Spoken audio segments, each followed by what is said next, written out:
Good morning, everyone. Good morning. Good morning. Good morning, everyone. You're back. You want to start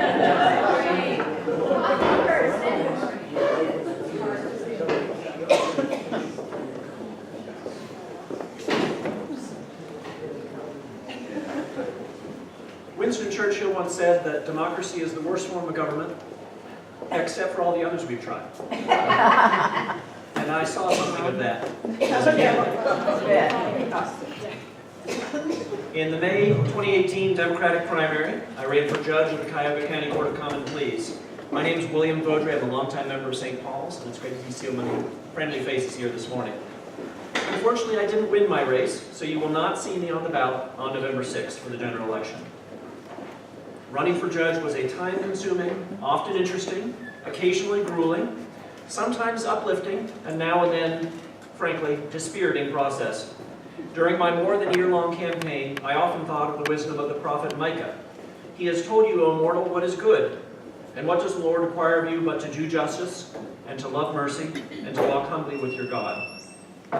My Christian faith and my politics are connected.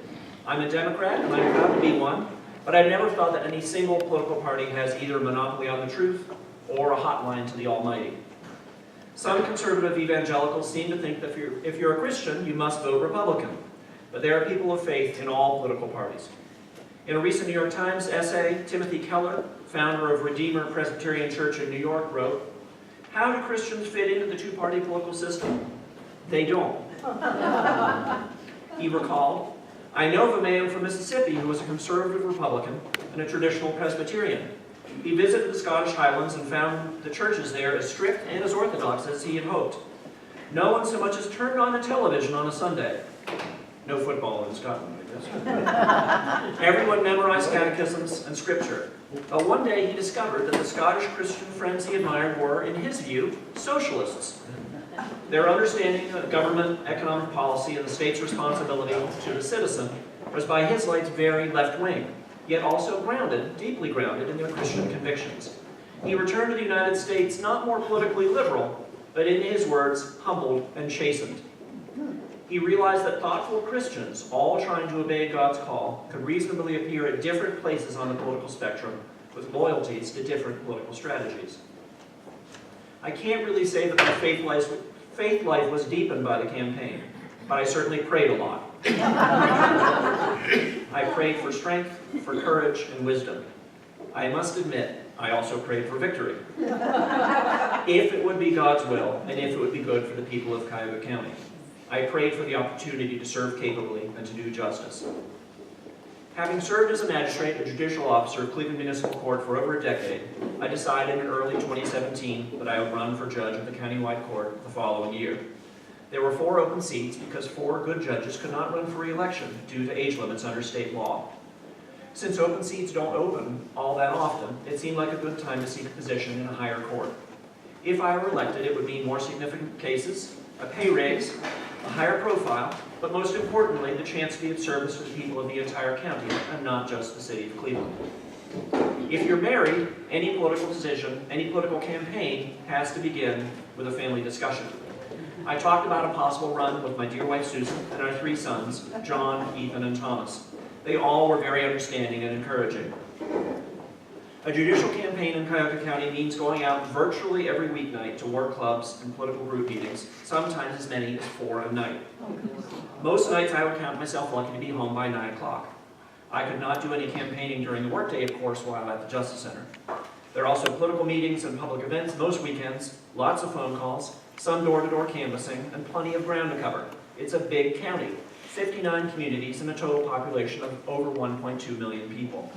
That's more than Delaware, Rhode Island, or Vermont. I sometimes thought that running statewide for office in Delaware would be a snap compared to covering all of Cuyahoga County. And it's expensive to run in a county this big. A judicial candidate a few years ago raised and spent more than $600,000 and lost. In case you're wondering, I didn't spend nearly that much. A frustrating aspect of the campaign is that not many voters seem to pay attention to judicial races. Fewer people vote in primaries than in general elections, and those who do vote in primaries, of them, 1/3 half don't go all the way down the ballot and vote in judicial races. That means in a county of more than 1 million people, a candidate might win a primary in a contested race with just 20 to 30,000 votes. In Cuyahoga County judicial elections, the so-called name game is also an issue. Amen. Nancy says amen. Before last year, I did not have an especially well-known name countywide.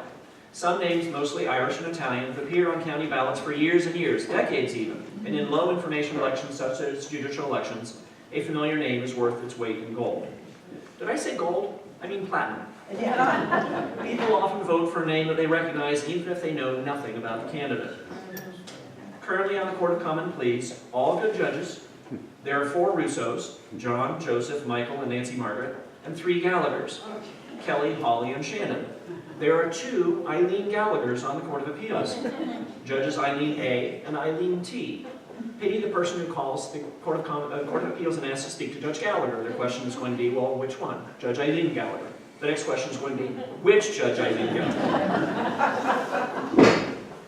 In my race, a Gallagher entered the campaign the day before the filing deadline. I often had people joke that I should change my last name. And believe me, it would be tempting. But others have tried it in the past, and the Ohio Supreme Court has smacked them down. Plus, I like my last name. A different set of rules apply to judicial candidates than apply to those running for governor, state senator, or the House of Representatives. Judicial candidates cannot commit themselves to any particular ruling, pledging to always do this or to never do that. You can say in broad terms what your policy views are, and I did, but you must always emphasize your commitment to rule fairly and impartially in all the cases that come before you.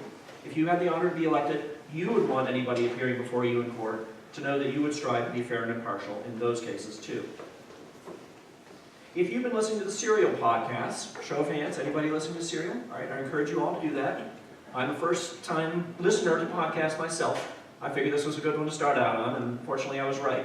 I encourage you all to check it out. But the current season of Serial, the 3rd season, is focusing on the greater Cleveland criminal justice system. And you'll realize the power, the influence, the importance of individual judges in seeing that justice is done.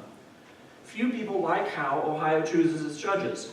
Judges should be impartial and not political, and yet we elect them in partisan primaries.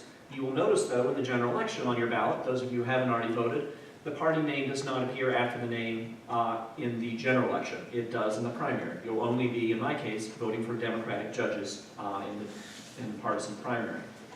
Judges should be impartial and not political. But the temperament of a good judge, what we would look for in a good judge, a thoughtful listener, an intelligent decision maker, is not necessarily well suited to flashy political campaigning. Now and then I have people somewhat combatively tell me they didn't like voting for judges. And I replied, if I could just fill out an application to be appointed, I'd be delighted. That would have been great, but that's not the system we have. Ohio voters have twice since I became a voter, overwhelmingly rejected statewide ballot initiatives to switch from electing judges to some form of merit selection. The unanswerable counterargument has always been, they want to take away your right to vote. During the campaign, I confess, I spent fewer Sundays at St. Paul's and visited many area churches of different faith traditions, and it was a memorable experience, worshiping in a variety of settings from suburban megachurches to small inner-city parishes. I found it interesting that many historically black churches promote voting from the pulpit and come very close to endorsing candidates during worship services. Not too much church-state separation there, but such churches have a deep and historical understanding of the hard-won power of the ballot. To run for judge means putting in long hours and working very hard to get your name out there and to build name recognition and support. It is exhausting, and you can't do it alone. The support of your family is, of course, essential, but you also need to build upon circles of friends and supporters to help you along the way. I was deeply blessed and very proud to have had the support of so many people here at St. Paul's. From hosting meet and greets, to donating money, to spreading the word, and even holding signs on Election Day outside ballot booths, I'll be forever grateful to the many people of St. Paul's who supported me. The way I live my life and the way I make my decisions as a magistrate is inextricably tied to my Christianity. If I had been elected to the Court of Common Pleas, I would have done all in my power to reduce racial and socioeconomic disparities in the justice system. It's no secret that your treatment in the criminal justice system too often depends upon the color of your skin and the size of your bank account, and we need to change that. I support bail reform and treating nonviolent drug offenses as the public health crisis they really are, and not just a reason to incarcerate. I would have been an advocate for the specialized dockets of the Court of Common Pleas, including the Veterans Court, Drug Court, and Mental Health dockets, which do so much good. I remember cringing when I heard a sermon not too many years ago in which the preacher said that one could not both be a Republican and be true to Christ's teachings. As a Democrat and as a Christian, I don't believe that, and I hope you don't either. Christians of deep faith can and do disagree on some of the most contentious issues of our day: immigration, gun control, abortion, the environment, climate change, among others. I think we should always strive to disagree without being disagreeable, to acknowledge our political differences, even bitter ones, while recognizing our common humanity and the many things that unite us, even in such appallingly divisive and contentious times. We are all here Americans. We are all children of God. Now, election day is right around the corner. Presiding Bishop Michael Curry has written, "Voting and participation in our government is a way of participating in our common life, and that is a Christian obligation. We are blessed as a nation to vote. As citizens of this country, this is a right, an obligation, and a duty. Go vote. Vote your conscience informed by what it means to love your neighbor, to participate in the process of seeking the common good, to participate in the process of making this a better world. However you vote, go and vote, and do that as followers of Jesus." Similarly, our own Bishop, Mark Hollingsworth, wrote recently, "For each of us as citizens of the United States, voting is both a right and a responsibility. The democratic society to which we aspire is dependent upon our thoughtful and informed participation. As well, voting is an important vehicle for the responsible exercise of our vocation to be Christian. It is one way we give voice to the gospel of Jesus Christ and to bring to life the values of our relationship with the values that our relationship with Him inspires." Both of these bishops, I suggest to you, are right. It is a vitally important part of our national ethos that you vote, and I hope you will. But it's also important that you cast an informed vote. No one should vote for candidates only because you think you might recognize their names, or because they're left-handed, or have green hair. Pray and think and read and be an informed voter.